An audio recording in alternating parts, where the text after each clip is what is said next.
하나님의 선한 능력으로 우리를 감싸고 계시기 때문에 우리가 믿음 안에서 일어날 일들을 기대하는 소망을 품게 됩니다. 그런 고백입니다. 그래서 하루하루의 삶이 새롭다 하는 그런 고백입니다. 여러분, 우리 선한 능력이 우리 안에 있고 우리를 감싸시고 계시다 하는 이 믿음 가운데서 하루하루 승리하시는 교우님들 되시기를 바랍니다. 오늘 말씀은 아담과 그리스도를 비교하는 그런 내용입니다. 로마서 전체의 흐름을 보면 5장 11절까지 예수 그리스도께서 우리 안에 이루신 그 복음의 역사로 말미암아서 이 땅에는 두 개의 집단이 생겨나게 됩니다. 하나는 그리스도에 의해서 대표되는 집단, 그리고 하나는 아담에 의해서 대표되는 집단. 이 두 집단이 예수 그리스도께서 구속하심으로 말미암아 이 땅에 공존하게 되었다. 그런데 이 두 집단이 어떤 점에서 서로 비슷한 것 같으면서도 어떤 점에서 서로 상반된가 하는 것을 설명하는 부분이 오늘 우리가 읽은 5장 12절부터 21절까지의 내용입니다. 특별히 14절 하반부에 보면 아담은 오실자의 모형이다 라고 이렇게 이야기를 하고 있습니다. 그러니까 오실자는 예수 그리스도를 가리키는데 이 모형이라고 하는 이 단어는 예표라고 그렇게 번역을 하기도 하고 풀어쓰기도 하는데 마치 아담과 그리스도의 모습 가운데 좀 비슷한 모습들이 눈에 보인다는 것. 똑같다는 이야기가 아니라 비슷한 모습이어서 아담을 통해서 그리스도의 모습을 볼 수 있고 또 그리스도를 통해서 아담을 볼 수 있다. 이게 이제 우리가 성경을 읽을 때에 신약과 구약이 서로 짝을 이루는 경우가 많다. 그렇게 얘기할 때에 바로 그거하고 일맥상통해서 이 땅에 생겨나게 된 이 두 개의 집단이 서로 좀 예표와 같은 그런 모습이어서 한 집단을 통해서 다른 집단을 볼 수 있는 그런 특징을 갖게 된다는 이야기입니다. 이 두 집단이 좀 비슷한 것 같으면서 어떻게 상반된가 하면 우선 12절에 보면 아담 때문에 죄가 시작되었습니다. 반면에 15절에 보면 그리스도 때문에 은혜가 시작이 됩니다. 그러니까 죄가 시작되느냐 은혜가 시작되느냐 이런 어떤 차이점이 있고요. 19절에 보면 아담 때문에 많은 사람이 죄인이 되었지만 그리스도 때문에 많은 사람이 의인이 되었다라고 이렇게 설명을 합니다. 또 16절에 보면 아담은 심판을 가져왔지만 그리스도는 의를 가져온다. 그렇게 이야기하고 21절에 보면 아담의 집단에서는 사망이 왕노를 통치하지만 반면에 그리스도의 집단에서는 은혜와 생명이 왕노를 탄다라고 설명을 하고 있습니다. 그래서 이 내용을 이렇게 잘 간추려 보면 아담은 죄와 사망이 다스리는 집단의 대표자이고 예수 그리스도는 은혜와 생명이 다스리는 집단의 대표자이시다라고 하는 것이 오늘 본문의 내용입니다.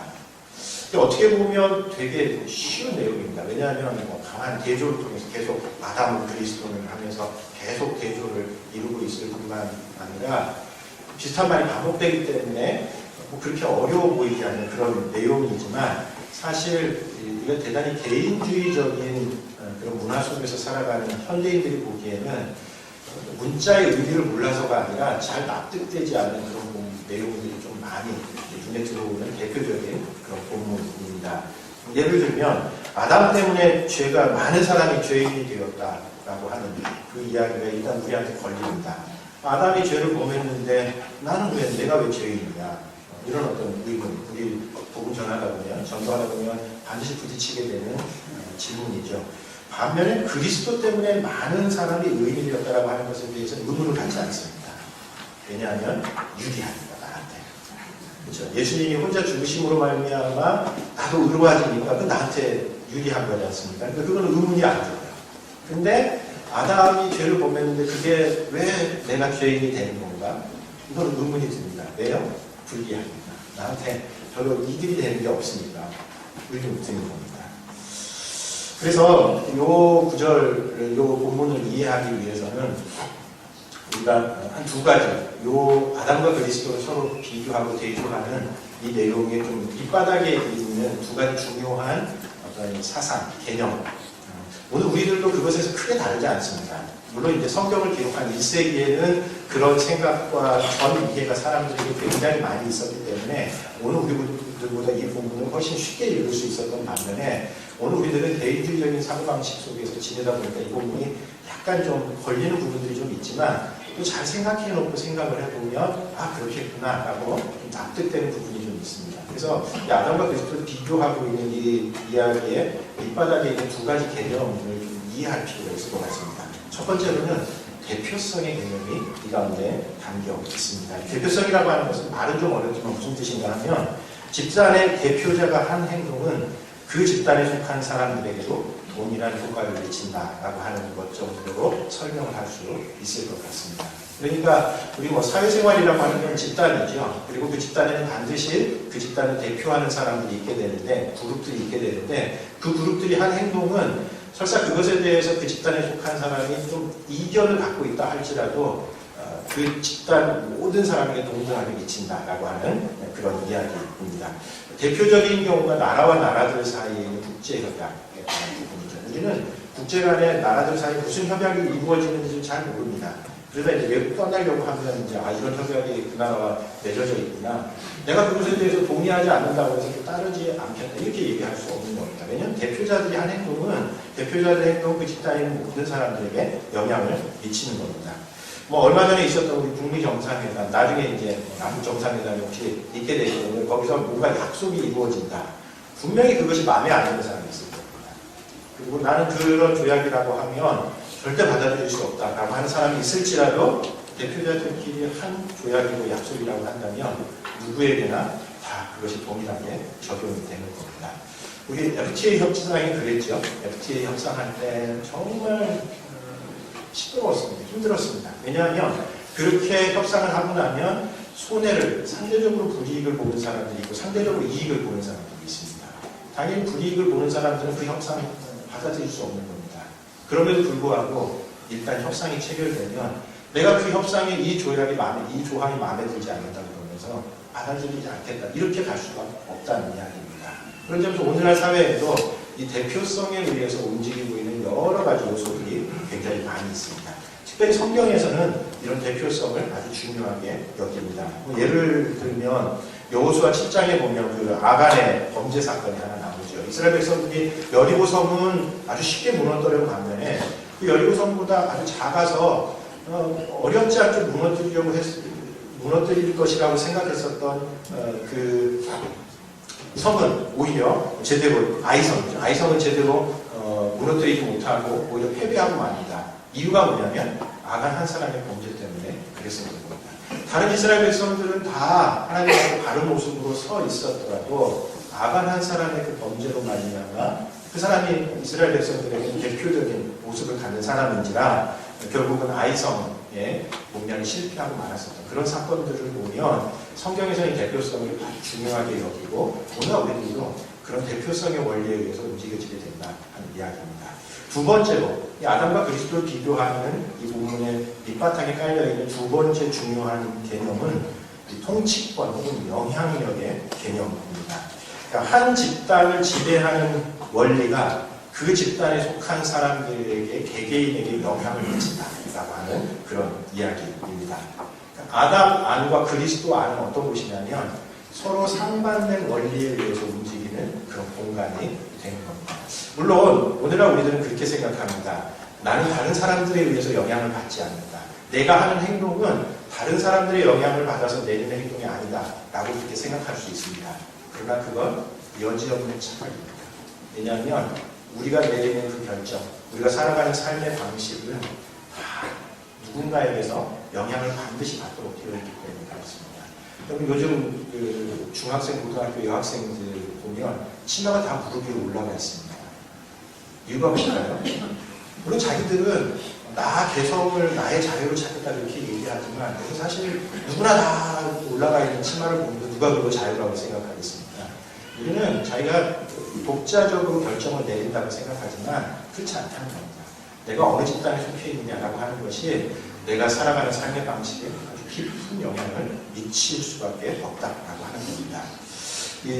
제가 가끔 이제 그 과학과 관련된 책들을 좀 읽는 경우가 있는데 현대 우주론에 관한 책을 읽으면 참 그 이전에 알지 못했었던 그러니까 이제 우주와 관련된 새로운 사실들이 굉장히 많이 밝혀지고 있는 것을 글쎄 참 놀라게 됩니다. 그러면서 야, 우리가 얼마나 참 작은 존재인가 하는 것에 대해서 또 다시 한번 새삼 깨닫게 되는데, 이 현대 우주론에 의하면 우주 공간이 균일을 하지 않다는 겁니다. 그러니까 이제 직선이라고 생각하면서, 우리는 직선이라고 생각하면서 이렇게 움직이는데, 저 멀리에서 보면 그게 사실은 직선이 아니라 곡선이 되거나 이렇게 휘어져 있거나 아니면 이렇게 주변을 좀 감싸고 도는 그런 경우들이 굉장히 많다고 합니다. 왜냐하면 중력의 영향을 받아서 공간의 기하학적 구조의 변화를 주면 공간이 휜다고 합니다. 우리 지금 이과 계통에 계신 분들이 계시니까 되게 조심스럽습니다. 한 글자 한 글자 혹시라도 실수하지 않게 있는데, 왜 공간이 휘냐? 그 공간에 미치는 힘이 달라지기 때문입니다. 중력이 어떤 중력이 작용하느냐에 따라서 공간이 휘기도 하고, 심지어는 공간이 휘니까 운동이 달라집니다. 그래서 사실 이 공간마다 시간이 다르게 흐른다고 이야기하지 않습니까? 물론 우리가 생각하기에는 정말 시간이 다르게 흐르는 일이 있을 수 있나 의미들이 그런 생각이 들지만, 실제로 어떤 그 공간에 미치는 힘에 따라서 시간이 빨리 흐르기도 하고 늦게 흐르기도 하고 그렇다고 그렇게 이야기를 합니다. 심지어 빛도 휘고. 왜 그런 일이 일어나냐면 그 공간에 어떤 힘이 작용하느냐에 따라서 그 공간 안에 있는 모든 것들이 그 힘의 영향을 받게 됩니다. 라는 이야기입니다. 그리고 우리 사람들도 마찬가지입니다. 내가 독자적으로 결정을 내리는 것 같지만 오늘날 포스트모던사는 더 이상 그렇게 생각하지 않습니다. 근대에 그렇게 생각을 했습니다. 인간이 참 이성적인 존재고 모든 자료들을 이렇게 엄격하게 따져가서 그 가운데 가장 합리적인 선택을 할 거다. 이렇게 착각하면서 살았지만 오늘날에는 그렇게 생각하지 않습니다. 혹시 여러분 가운데 그렇게 생각하는 사람이 있다면 여러분은 한 19세기나 20세기 사람입니다. 20세기에는 적절한 사람이 아니기 때문에 자리를 비켜주셔야 합니다. 요즘은 그렇게 생각하지 않습니다. 사람은 누구나 다 그 집단에 속한 사람들에게 영향을 받으면서 살아가는 겁니다. 내가 욕망하는 것 같지만 실제로는 내가 욕망하는 게 아니라 다른 사람이 욕망하는 것을 내가 그냥 투영하고 욕망하면서 내가 욕망한다고 생각하는 시대. 이게 이제 오늘날 시대입니다. 그런 점에서 우리들도 이 실제 생활하는 가운데에는 통치권, 영향력이라고 하는 그 개념 속에서 우리는 실제적으로 이렇게 살아가고 있는 겁니다. 예를 들면 외국에서 온 친구들이 가끔 그런 이야기를 하는 때가 있습니다. 외국에서는 공항에서 되게 여유 있대요. 그래서 이렇게 비행기에서 내릴 때도 비행기 착륙할 때까지 기다렸다가 다 착륙하면 먼저 가시고 익숙해지고 이렇게 가는데, 우리나라의 김포에 내리는 그 순간 사람들이 갑자기 빨라지시다. 그러면서 착륙하지도 않았는데 막 일어나가지고 짐을 풀고 그런 데입니다. 분명히 뉴욕이나 다른 데서는 그러지 않았는데 우리나라의 김포에 오는 순간 그렇게 됩니다. 그리고 지하철을 타기 위해서 갈 때에도 다른 나라들에서는 여유 있게 가는데 우리나라에 도착하는 순간 에스컬레이터 도착하기 전부터 막 뛰기 시작한답니다. 이상해요. 그 공간 안에 어떤 힘이, 뭔 힘이 작용할지 모르겠는데 우리나라에는 완전히 상반대의 행동을 하게 만든다는 겁니다. 말투도 그렇습니다. 말투도. 제가 한 4, 5년 정도 경상도에서 산 적이 있는데 이분들 아시죠? 싸우는지 대화를 하는지 도저히 구분이 되지 않습니다. 심지어 자기들도 우리는 맨날 싸우듯이 이야기한다 이러면서 자기들끼리 그 얘기를 하는 겁니다. 이게 어디 사느냐라고 하는 것이 우리의 습관, 우리의 사고방식 이런 거에 엄청난 영향을 많이 미치는 겁니다. 제가 한 3주 중국에 간 적이 있었는데 중국은 더 심하더라고요. 이 사람들은 모든 대화가 싸움입니다. 제가 여기서 듣다 보면 그 기사하고 어디 가느냐를 놓고 하는데 우리나라 사람 가이드가 있어요. 이 사람 되게 차분한 사람인데 그 중국 기사하고 얘기할 때는 진짜 핏대를 막 울리면서 막 이야기를 하고 그러는 모습을 왜 싸워? 싸운 게 아니고 일정을 조정하는 거라고 그렇게 이야기를 하더라고요. 여러분, 사람은 공동체적인 존재입니다. 서로 얽혀서 영향을 주고받으면서 살아갈 수밖에 없는 존재. 그래서 인간이죠, 인간. 사실 인간이라고 하는 말 참 이상합니다. 사람 사이. 어쨌다는 겁니까? 사람 사이. 근데 잘 생각을 해보면 사람이라고 하는 것은 사람 사이에서 자신을 발견하고 자신을 실현할 수 있는 존재다. 그런 점에서 오늘 본문도 우리가 어느 집단에 속해 있느냐라고 하는 것이 실제로는 굉장히 많은 영향을 미치고, 이 땅에는 아담의 삶의 방식대로 살아가는 그 집단, 아담의 원리가 다스리는 그 집단과 그리고 그리스도가 다스리는 그 집단, 두 개의 집단이 있고, 이 두 집단은 상반된 원리에 의해서 살아간다라고 하는 것을 이야기하는 것이 오늘 복음의 내용입니다. 오늘 본문은 우리들에게 한 3가지 정도 우리가 우리에게 좀 개인적으로 묵상하고 적용할 것들을 좀 주는 것 같습니다. 우선 첫 번째로는 구원이 새 창조다라고 하는 것을 우리들에게 이야기해 줍니다. 여러분, 아담과 그리스도가 아주 비슷한 모습이 굉장히 많이 있는데, 서로 예표인데 어떤 점에서 서로 예표가 되죠? 아담은 이 땅에 탄생한 첫 인류였습니다. 그런데 아담의 범죄로 말미암아 하나님의 뜻이 좌절되었죠. 그리고 난 다음에 이제 그리스도를 통해서 새로운 인류들이 탄생하기 시작했습니다. 그런 점에서 구원이라고 하는 것은 새로운 창조입니다. 마치 아담에 의해서 새로운 창조의 절정이었었던 것과 마찬가지고, 그리고 거기서부터 새 창조가 이제 계속해서 이어졌었던 것과 마찬가지로 그리스도께서 새로운 피조물로서, 새로운 창조물로서 아담과는 비슷한 모습이지만 그런 점에서 구원이 새 창조다 하는 것을 이야기해 줍니다. 고린도후서 5장 17절에서도 바로 그 이야기를 합니다. 우리가 너무 잘 아는 구절이죠. 그런즉 누구든지 그리스도 안에 있으면 새로운 피조물이라, 이전 것은 지나갔으니 보라 새 것이 되었도다. 여러분, 그리스도 안에서 일어나는 일이 뭐라고요? 그리스도의 구속의 은혜가 우리에게 주는 결과가 뭐라고요? 우리가 새로운 피조물이 됩니다. 뭐 이렇게 좀 땜빵하고 땜질해서 그냥 기워서 대치되는 그런 존재가 아니라 완전히 새로운 창조물, 새로운 피조물이 되는 것이 그리스도 안에서 일어나는 일이라는 거예요. 왜요? 구원이라고 하는 것이 새로운 창조이기 때문에 그렇습니다. 실제로 하나님은 오늘날의 그 복음을 통해서 산산이 부서지고 깨어진 인생들을 새로 빚으시고 새로 만들어 가십니다. 복음이 갖고 있는 힘이 바로 거기에 있죠. 도저히 자신의 인생을 다시 맞출 자신이 없었던 사람들, 그리고 그 인생 앞에 좌절했었던 사람들, 그 사람들에게 예수 그리스도께서 다가가셔서 그들의 조각난 인생들을 하나하나 다시 맞추시면서 새로운 피조물로, 새로운 창조물로 만들어주신 그 일이 오늘날 복음 안에서 일어납니다. 구원은 새 창조입니다. 새 창조. 그것을 잘 보여주는 구절이 에베소서 2장 10절입니다. 에베소서 2장 10절은 우리는 그가 만드신 바라 그리스도 예수 안에서 선한 일을 위하여 지으심을 받은 자다, 그렇게 이야기를 하는데, 이 구절을 새 번역에서는 이렇게 번역합니다. 우리는 하나님의 작품입니다. 선한 일을 하게 하시려고 하나님께서 그리스도 예수 안에서 우리를 만드셨습니다 라고 그렇게 이야기를 합니다. 여기 에베소서 2장은 그리스도께서 우리에게 이루신 그 구속의 은혜를 쭉 설명하는 구절이고, 2장 10절은 그 매 끝자락에서 구속의 은혜를 입은 우리들 안에서 어떤 변화가 일어나는가, 그 결과가 무엇인가 하는 것을 설명하는 그 구절인데, 우리는 하나님의 작품입니다 라고 얘기합니다.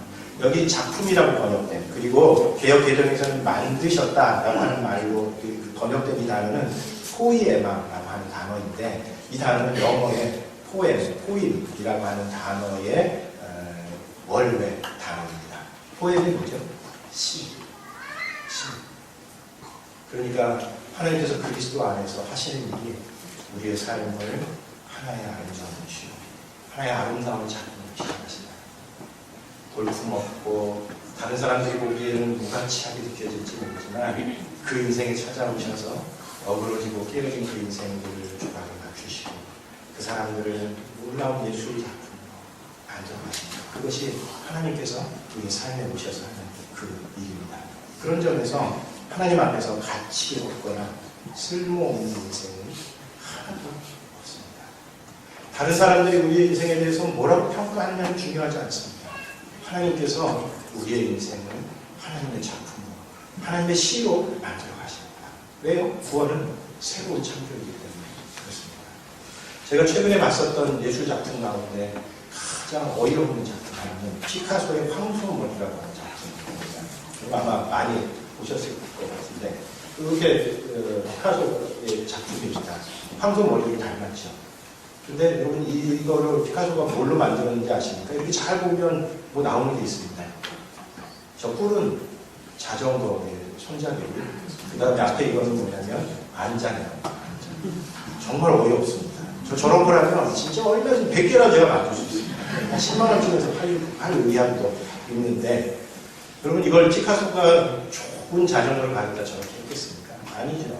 아마 어디선가 다 다른 사람들이 쓰고 버렸었던 자전거였을 텐데, 그 작품이 한 사람의 예술가의 손에 들으니까 놀라운 작품이 돼요.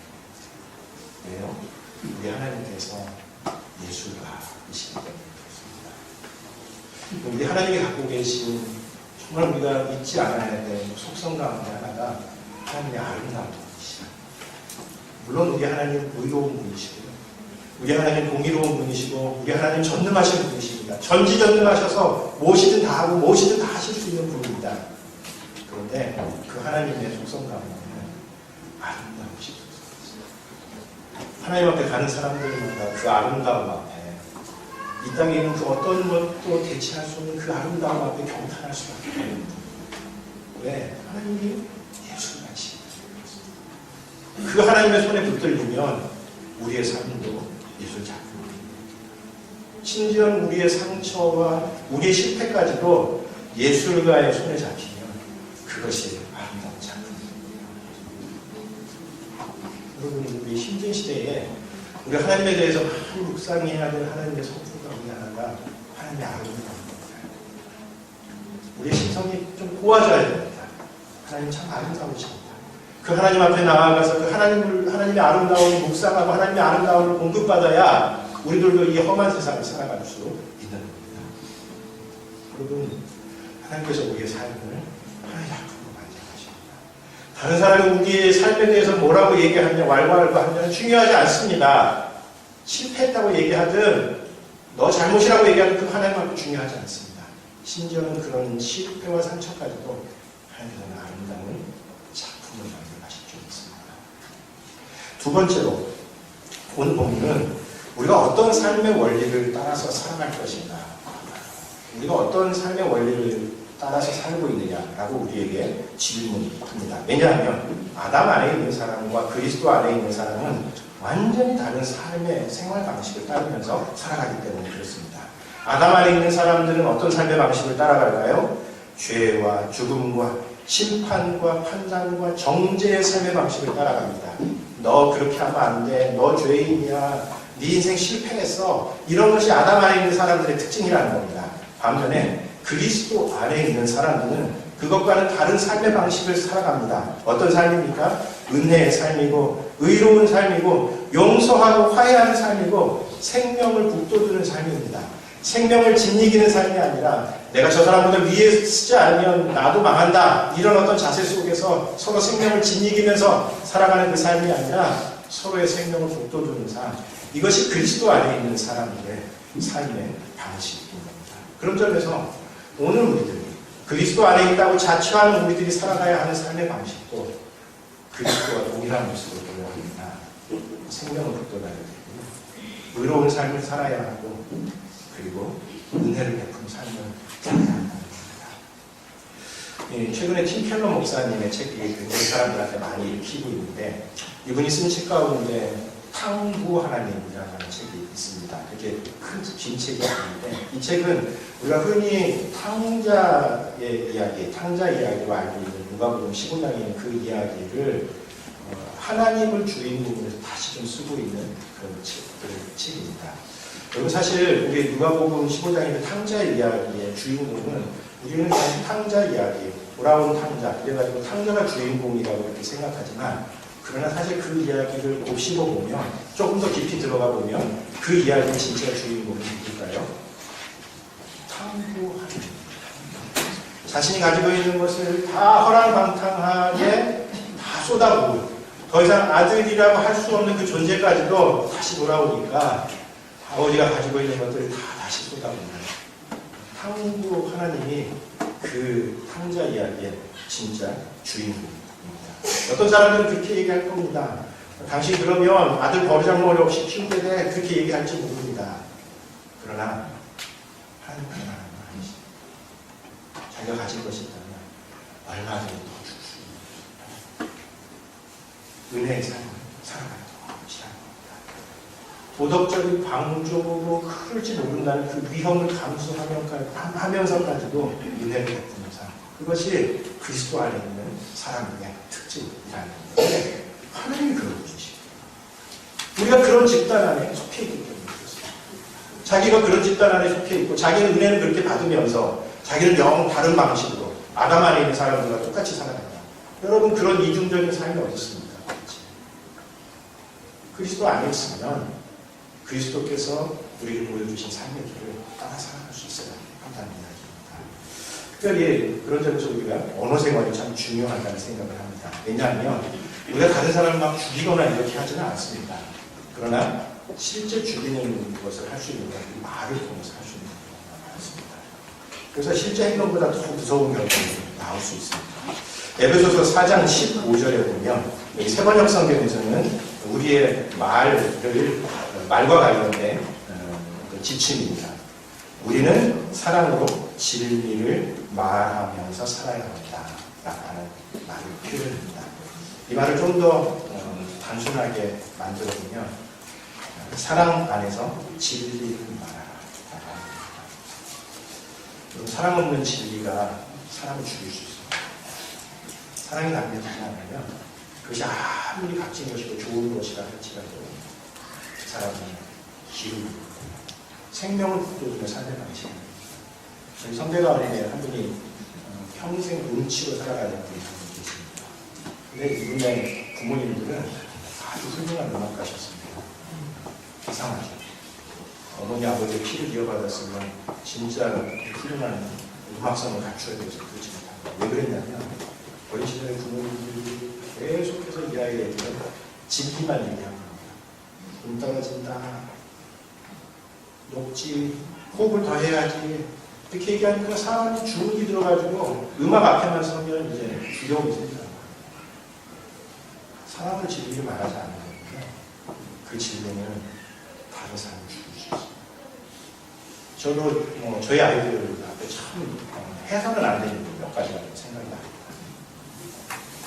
진리를 말해야지. 너희들 어떻게 그럴 수 있냐. 사랑으로 말하지 않는 진리.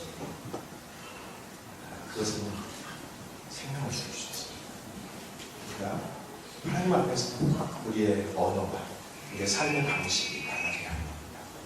세 번째로, 이 그리스도 안에 있는 이 사람들의 특징은 넘치는 은혜를 받으면서 살아간다라고 하는 겁니다. 그리스도 안에 있는 사람들의 은혜의 특징은 넘친다라고 하는 그 특징입니다.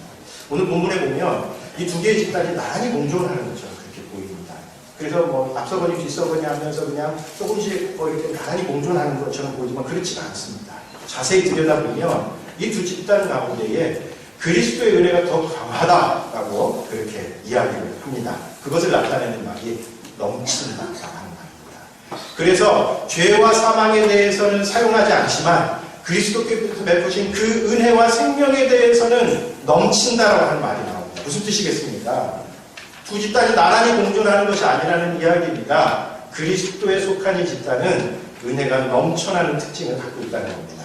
15절 말씀에 그러나 이 은사는 그 범죄와 같지 아니하니 곧 한 사람의 범죄를 인하여 많은 사람이 죽었은즉 더욱 하나님의 은혜와 또한 한 사람 예수 그리스도의 은혜로 말미암은 선물은 많은 사람에게 넘쳤느니라. 은혜가 넘친다는 겁니다. 20절 말씀에서도 율법이 들어온 것은 범죄를 더하게 하려 함이라. 그러나 죄가 더한 곳에 은혜가 더욱 넘쳤나니 은혜와 죄가 공존하는 것이 아니라 죄가 더해질수록 그것보다 더 많은 은혜가 그리스도에게서 부어진다는 겁니다. 은혜의 넘침입니다. 은혜는 넘쳐나는 특징을 갖고 있습니다. 여러분, 은혜가 넘친다는 것은 무슨 뜻일까요? 두 가지 정도 우리가 생각해 볼 수 있을 것 같습니다. 하나는 은혜가 유통된다는 그런 이야기입니다. 무슨 뜻일까요? 그리스도의 그 은혜는 우리 안에 담아질 수 없다는 얘기입니다. 반드시 우리 개인의 삶의 영역을 넘어서 다른 사람들에게 전달되고 그리고 우리 교회 공동체 넘어서 다른 곳에까지도 넘치도록 이어질 그런 특징을 반드시 갖게 된다라고 하는 겁니다. 여러분, 왜 우리가 이웃들에게 관심을 갖습니까? 그것은 우리가 은혜를 받은 사람이기 때문에 그렇습니다. 이 넘치는 은혜. 왜 우리가 선교 선교하기 위해서 그렇게 애를 쓰고, 왜 우리 교회가 선교하는 교회가 되기 위해서 애를 씁니까? 그것은 이 은혜가 넘치는 은혜를 갖고 있기, 넘치는 특성을 갖고 있기 때문에 그렇습니다. 그래서 아브라함에게 너는 복이 되어라 라고 말씀하셨듯이 이 세상 사람들에게 하나님의 복을 충분하게 나눠주는, 너 혼자 누리고 너 혼자 잘 살아라 그런 게 아니라 네 받은 그 은혜, 복을 다른 사람들에게 나눠주라는 그런 뜻에서 우리 그리스도인들은 넘치는 은혜를 받은 사람들은 은혜를 유통시키면서 살아가는 사람입니다. 그런 점에서 하나님께서 주신 것들을 모으고 쌓는 것만이 복이 아닙니다. 여러분, 그건 복 아닙니다. 하나님께서 주신 복을 나누고 확산시키고 유통하는 것이 진짜 복입니다. 여러분, 대체 우리는 얼마나 모아야 우리가 만족할 수 있을까요? 여러분, 대체 얼마나 더 있어야 우리가 드디어 내가 남을 때가 되었다라고 생각하면서 다른 사람들과 만약에 우리 가족들이 저녁 식사에 같이 앉아서 하나님 앞에 감사하면서 식사할 수 있는 은혜가 있다면 우리 주변에 식사하지 못하는 사람이 돌아보아야 하는 것이 은혜 받은 사람의 마땅한 특징입니다. 은혜는 나눕니다. 은혜는 쌓고 누리는 것이 은혜입니다. 두 번째로 은혜가 넘친다라고 하는 이 말은 은혜의 승리를 이야기합니다. 죄와 은혜가 이렇게 나란히 공존하는 것이 아니라 늘 은혜가 사망을 승리하고 늘 은혜가 죄를 이기는 특징을 갖는다라고 하는 겁니다. 그래서 그리스도의 은혜는 아담에 의해 시작된 죄와 사망을 상쇄시키고도 남는다라고 하는 것이 오늘 본문에서 이야기하려고 하는 아주 중요한 메시지입니다. 특별히 이것은 로마서 전체에서도 굉장히 중요한 의미를 갖습니다. 왜냐하면 오늘 이 본문은 로마서 전체에서 좀 새로운 주제가 시작되는 전환점에 해당합니다. 뭐 사람들마다 이제 보는 관점은 좀 다르겠지만 저는 제가 설명하는 방식에 의하면 로마서는 크게 한 4부분 그리고 작게 자르면 5부분 정도로 나뉘어질 수 있습니다. 그 일부가 끝난 게 바로 지난주까지입니다. 5장 11절까지의 내용에서 예수 그리스도로 말미암아 그 구속의 은혜를 설명하고 난 다음에 이제 새로운 주제를 설명합니다. 그게 어떤 거냐면 이제 구속받은 하나님의 백성들이 어떻게 거룩한 삶을 살아갈 것인가, 소위 말하는 성화의 삶, 이것에 대한 이야기를 하고 있습니다. 여러분, 우리가 어떻게 거룩한 삶을 살아갈 수 있습니까? 우리가 그리스도인이 되고 난 다음에도 여전히 우리는 부족합니다. 나 스스로 생각하기 너무 부끄럽습니다. 그리스도인이 되고 난 다음에 더 이상 죄를 짓지 않고 완전히 성인의 경지에 이른 사람이 있습니까? 그런 사람이 있으면 저한테 오십시오. 제가 정말 모든 것을 다해서 축하해 드리겠습니다. 그럼 그런 사람은 없습니다. 우리 안에 다 부족함이 있습니다. 내가 그리스도인이 되고 난 다음에도 여전히 내 안에 죄의 모습들이 있고 그걸 두고 사단이 우리에게 정죄하죠. 네가 구원받았다면 네가 어떻게 그럴 수 있냐. 네가 은혜 받은 사람이 맞냐 이러면서 우리에게 정죄합니다. 그럼에도 불구하고 우리가 그 과정에서 돌이키지 않는 이유는 우리 안에 은혜가 더 강합니다. 우리의 그 연약한 모습을 상쇄시키고도 남을 만큼의 그 은혜를 이미 하나님께서 우리에게 부어주셨기 때문에 그렇습니다. 그런 점에서 우리는 어떤 고난과 역경에도 굴하지 않습니다. 왜요? 우리가 받은 은혜가 넘치는 은혜이기 때문에 그렇습니다. 어떤 역경과 고난 앞에서도 우리는 주눅들지 않습니다.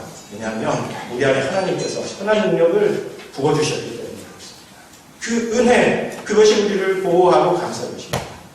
우리가 부끄러운 모습으로 살 때가 있지만 그러나 넘어지지 않습니다. 이 믿음의 길을 포기하지 않습니다. 왜요? 그리스도의 은혜가 넘치기 때문에 그렇습니다. 그리스도의 은혜가 마침내 우리를 승리의 자리로 이끌 것이기 때문에 그렇습니다. 그리스도의 그 선한 능력이 우리가 하나님의 백성이라고 한다면 그 은혜가 이미 우리 안에 부어져 있고 그 은혜가 그 어떤 역경과 시련 앞에서도 굴하지 않고 돌파해 나갈 수 있는 그 강한 힘을 우리가 가지고 있기 때문에 우리가 부끄럽기도 하고 때로 시련과 유혹 앞에 넘어지기도 하지만 하나님 아버지 우리를 마지막까지 바라보시죠. 누구도 이 은혜를 가로막을 수 없죠. 그런 점에서 우리 그리스도 안에 있다는 것에 대해서 하나님 앞에 감사하면서 그 그리스도 안에 있는 사람을 다음 살아가시고 살아가시는 교우님들 되시기를 바랍니다. 한 주 동안도 넘치는 은혜를 우리가 누립시다. 은혜의 통로가 되고 오늘을 유통시키는 자들 되고 선한 능력에 의지해서 여러 가지 시련에 지지 말고 승리하시는 우리 되시기 바랍니다. 기도하겠습니다.